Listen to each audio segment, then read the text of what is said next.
Hey tea heads, this is Don from Mayleaf. It's Friday here in London. I've got that Friday feeling, which is made even more special when I'm launching a new PuErh cake, which I am doing right now. Are you ready? Here we go. This is our brand new PuErh cake, a raw PuErh, a sheng PuErh, a gushu PuErh. So that means it's raw, it's not fermented. It means it comes from old, ancient tea trees, 200 plus years old. And it is a PuErh tea, and this is Rockabilly Dreamboat. Rockabilly Dreamboat. Check out the cover by Celine. The frog sitting on a lily pad and holding a nice frothy chocolate milkshake. So you can make some guesses as to the flavor profile of this tea. Whenever we sit down to work out the artwork for the cakes, Celine and I taste the teas. Obviously we try to put in some reference to flavor notes, but also just the general character of the tea. And this is definitely a character. So let's quickly scope this tea. Season, this is April 2023. Cultivar, this is from the Daejong variety, which basically just means that it comes from those old Asamoka tea trees. And Daejong is just a catch-all to say big leaf variety. There are obviously lots and lots of variations in the genetics in Yunnan, which is why the different areas of Yunnan have such different characteristics about them. But even within a certain area, certain mountain area, you're going to have lots of different genetics because they're all seed grown if you're getting gushu ancient tree material. The origin, this is from Brewing, which is on the west side of Yunnan, close to the Myanmar border. We have previously sourced from Brewing before. We did a blend with a Myanmar tea called Dream Scene Smuggler. It's long out of stock, but it was a real favorite. And some of the characteristics of Dream Scene Smuggler are in this tea, at least from my recollection of drinking the Mao Cha before it was pressed into cakes. So this is from Brewing, near the Myanmar border in the western side of Yunnan. The picking and processing is going to be the standard PuErh, which means picking from those big old ancient tea trees. There's going to be a period of withering. There's going to be the shaching process, which means you're heating it up in these wood-fired woks. Then it goes through a rolling process, then it goes through a resting process, then it goes through a sun drying process, and then it goes through a sorting process. Those are the very, very broad headlines. There's a lot more nuance, obviously, in the processing. And the differences in the genetics of the certain areas are going to play a part, obviously, in the taste of the tea, but also the differences in the way that the processing unfolds, the differences. There's so many variables from the, how long do they leave it? First of all, when do they pick it? What type of leaves they pick? How long do they leave it? What temperature they heat it at? How long, how thoroughly they go through the shaching process? How long they roll it for, how long they rest it for, etc., etc. So all of that falls into what we call terroir. Terroir is not just the soil, the plants, the microclimate, the climate of a particular area, but also the culture of processing and producing, I think falls into that big catch-all of terroir. And so you get so many different variations in flavors of PuErh across Yunnan because there's so many differences in terroir. So, that's the picking and processing. Elevation is around 1,650 meters. So let's open up this cake. And as I said, Brewing we have sourced from before, but it's not an area which you hear about that often. And we taste it regularly. I find that it has a very particular flavor profile that you can almost spot immediately. And the flavor note that I tend to associate with Brewing is milky, creamy, and chocolatey, which is not a common flavor note that you associate with PuErh. Oftentimes you hear about mineral, you hear about bitters, you hear about florals, you hear about fruits. Obviously, if you look at my video releases and tastings of PuErh tea, then there's so many different variations in terms of flavors. But chocolatey, creamy, malty notes is not something that you would normally associate with a vast majority of the raw PuErh that's produced. And so herbang is quite unique, I think, for that. And that's why you can see the cover. This frog is sipping on a malted chocolate shake, because that's the flavor note that we really picked up when we were tasting the matcha. Obviously, it's been many months since then, so we're going to see how this tea has developed. Let's take a look at these leaves. Good looking, nice amount of bud there. So a good blend of picking materials from the larger leaves to the buds. The size of the leaves sort of look medium, quite glossy, quite shiny, and that'll come from the trichomes, the little hairs that are on the pickings. And it's not just on the buds, but also on the leaves as well. You've got a nice sheen on these leaves, which hopefully you can see in this camera. Right, diving in and heating up my water, get it boiling hot. So as I said, herbang is an area which is not that commonly heard about, but I think that it has a particular, very individual taste, and it's great to have, you know, those differences. And it's great to have a PuErh, I think, that exhibits more of those richer, deeper, creamier qualities compared with so many other flavor profiles of other PuErh teas out there. I am brewing, is that enough? Yeah, that looks enough. I'm brewing with my little crab here in a Zerni Zersha Gai 1. This is a new Zerni Zersha Gai 1 that we have in stock from Jingdezhen, but the clay is sourced from Yixing, so it's really high quality Yixing Zerni Zersha. It's glazed on the outside, but unglazed on the inside.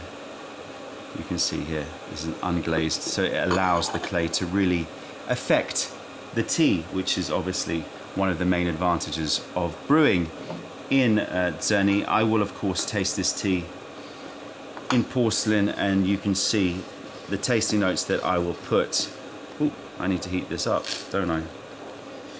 I'm all over the place. The tasting notes that I put online will be, you know, the tasting that I do here, but also any extra tasting notes that I get from tasting it in porcelain. But I do like that beautiful glaze on there, you can see. All hand painted, so every Gai 1 is going to be different. And handmade Gai 1. Right, here we go. 95-degree water. Gonna have to throw those little straggler leaves away, I'm afraid, but it's alright. We've got our little crab here, which will flush orange right now, as it enjoys the tea. And let's get these leaves now in there. That's a nice amount of leaves, I think. Possibly a bit over generous, but it is Friday. Here we go. Smell of the dry leaf of Rockabilly Dreamboat. We'll talk about the cover a little bit more, and we'll talk about the character a little bit more. Hopefully, as I said, the character and taste of the matcha have carried across, but also we expect the flavor to develop. Here we go. Okay. Immediately I'm picking up some of that lotus flower that you can see in this cover here. So there is a floral note here, maybe even lilies as well. There is a chocolate note, which I'm going to associate with chocolate raisins, so chocolate covered raisins. But what's interesting here is I'm getting less chocolate than I remember from the matcha, but we'll see how it develops as we get through the wet leaf and the taste. I'm picking up more of a spice, and those spices remind me of a little bit like fenugreek, methy. So a slight sort of spice bazaar quality to it. I'm also picking up fruity notes, but those fruity notes are very dried. So dried prunes, but more dried tamarind. So it's sweet, it's deep, it's sticky, but it's also got a tang to it. It's also got some acidity on the nose. So yeah, I would associate that with dried or even possibly salted tamarinds. You get salted prunes and salted tamarinds, especially over in Asia. And I'm picking up that salted, dried, fruity note. Crab gets another drenching. And now we move into the smell of the wet leaf. Okay, the chocolate is coming through more. Very deep, dark chocolate.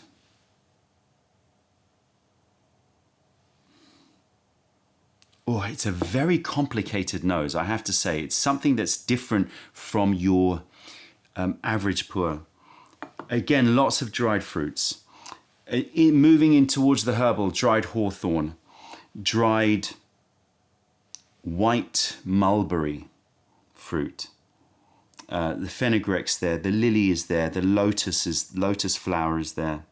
What's the difference between lotus flower and lily pads? Don't know. But I'm talking about lilies and lotus or lily pad flowers. So the combination, the lilies being a bit more intense sweet, the lotus flower or the lily pads, I'm going to have to look this up, a little bit brighter and fresher. Yeah, there's a touch of farmyard in there. So it's got that wild, slightly animalic, but all in the good zone, you know, this sort of intrigue and interest that comes from those more animalic teas. So like dried hay, a touch of manure, but very far away in the distance. But it all adds to this complex terroir-based aromatic. Mixed in with that, I'm getting the chocolate-covered, it's more chocolate-covered cherries. Chocolate-covered cherries and some of those salted tamarinds, but even now a bit of salted plums. So the overall character is in that dried fruit, herbal, salted fruits and dried fruits, and then the chocolate-covered cherries, again, the dried cherries. So it's all dried fruits. In fact, it reminds me a lot of, you know, a smell that I would more associate with an aged PuErh tea. And that chocolate is there. The little farmyard note, again, is something that I associate with really good aged teas. That's like sort of tobacco-y hay, a little bit of that manure in the background, as I said. But I hope that that's not putting you off, because, you know, that intrigue that comes from those aromatic notes, wake your brain up. And as long as it doesn't translate in, you know, a taste of that,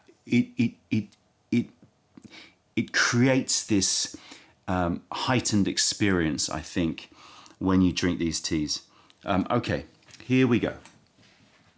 A really interesting smell, and definitely has developed since the Mao Cha. I remember the Mao Cha being very straight ahead malt and chocolate, and you know, maybe this cover is not covering those dried fruits, which are now really present in this tea. Lots and lots of dried fruits. Color of the liquor, a beautiful sort of creamy, glowing, slightly apricot tinged golden liquor, apricot and peachy, pink apricot, pink apricot gold, but noticeably quite misty with all of that, those trichomes that we saw in the sheen of those leaves. So it's definitely got a lot of trichomes going on. All right, give this a rinse, heat it up.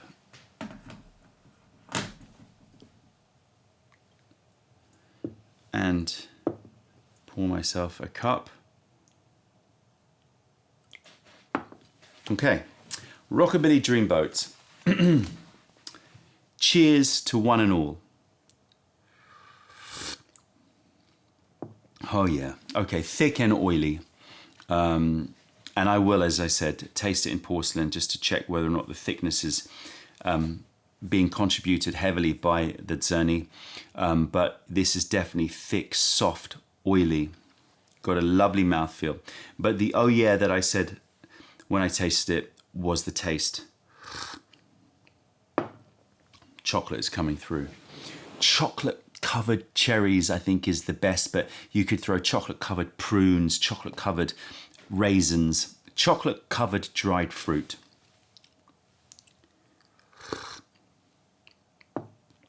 Lots of prunes. But then this lovely accent of those high, bright lotus flowers are definitely, this is the beautiful interplay, is this deep, dark, the chocolate and the dried fruits, but then this little highlight of fresh, you know, lotus flowers. A lot going on. And a very full spectrum of the deep, the rich, and the high and the bright. So you're covering the full spectrum. This is a tea which has a rich, complex character. Yeah, the chocolate is definitely coming through. The milkshake is coming through. A little bit of slight bitters coming through. It's light at the moment. Let's see how it brews in. At the moment, I'd associate it with like apple skins.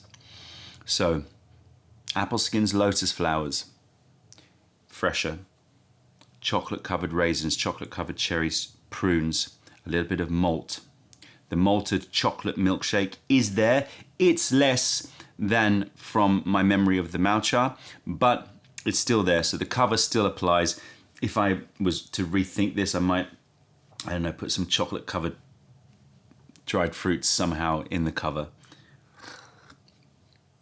Yeah, that deep chocolatey note is there, which is, as I said, something that is very, I think, unusual and is clearly a Herbeng thing, in that I recall it from multiple Malcha tastings, that there was always this one tea, like, oh, that tastes like chocolate. And then when I unblinded myself, it's like, oh, it's Herbeng again, of course.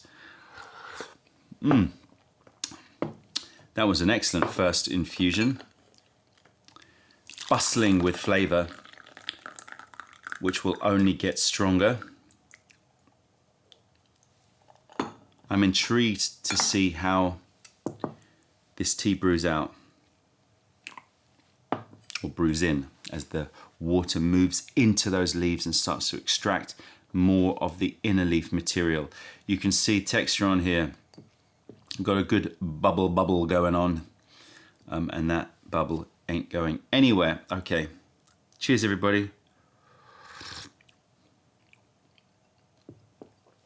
Consistent chocolate, malted milkshake, prunes, apple skins.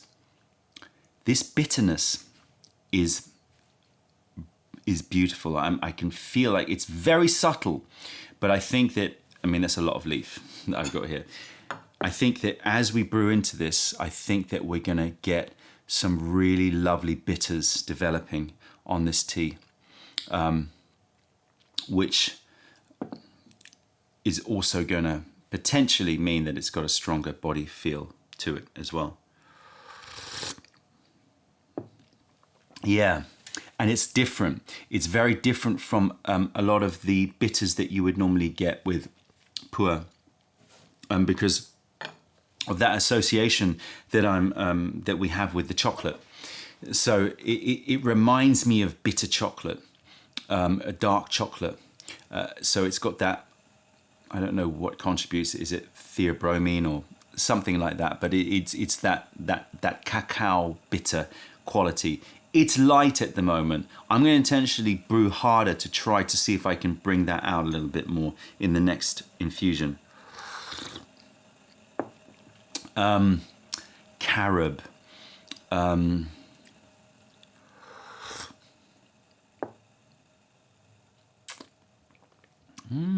touch of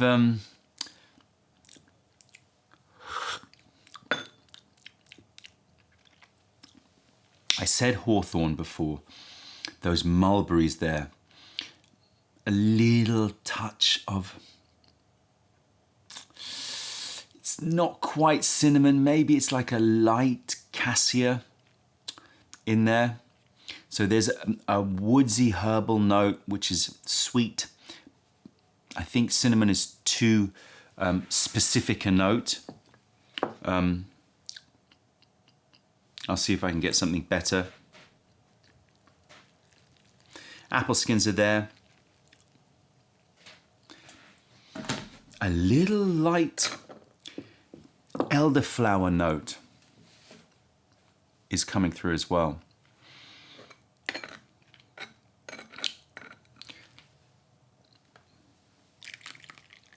Floral, but in a, oh, did that wrong. Floral, but in a spicy,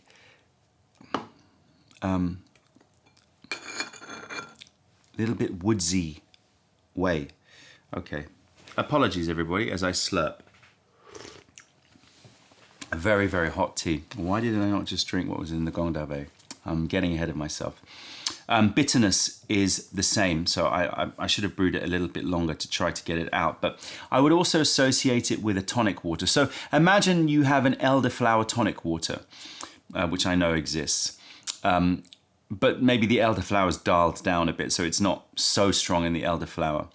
Or you've taken elderflower and you've made a syrup, but you've cooked it down, so it's sort of lost some of those very bright aromatics, but you still have this woodsy floral note happening. I'm going to mix these because otherwise this is just going to become a mess. Yeah, but a lot of those dried fruits. Mulberry is definitely up there. Herbeng, a really, really interesting area. As I said last time, we blended it with a Myanmar tea, which I think works very, very well, but I'm happy to have a pure herbeng so you can really taste the character of this area. And I'm not quite sure why it's not more popular, because it does have it's such a unique character that you would expect that, you know, it has a focus to it that would mean that a lot of people would seek it out. Look at these leaves. Fabulous looking leaves. Young pear and sage green leaves. Very, very nice pickings. Really lovely pickings. Very whole, and you can see that they were very tender leaves. Yeah, an entire bud set here. Look at that.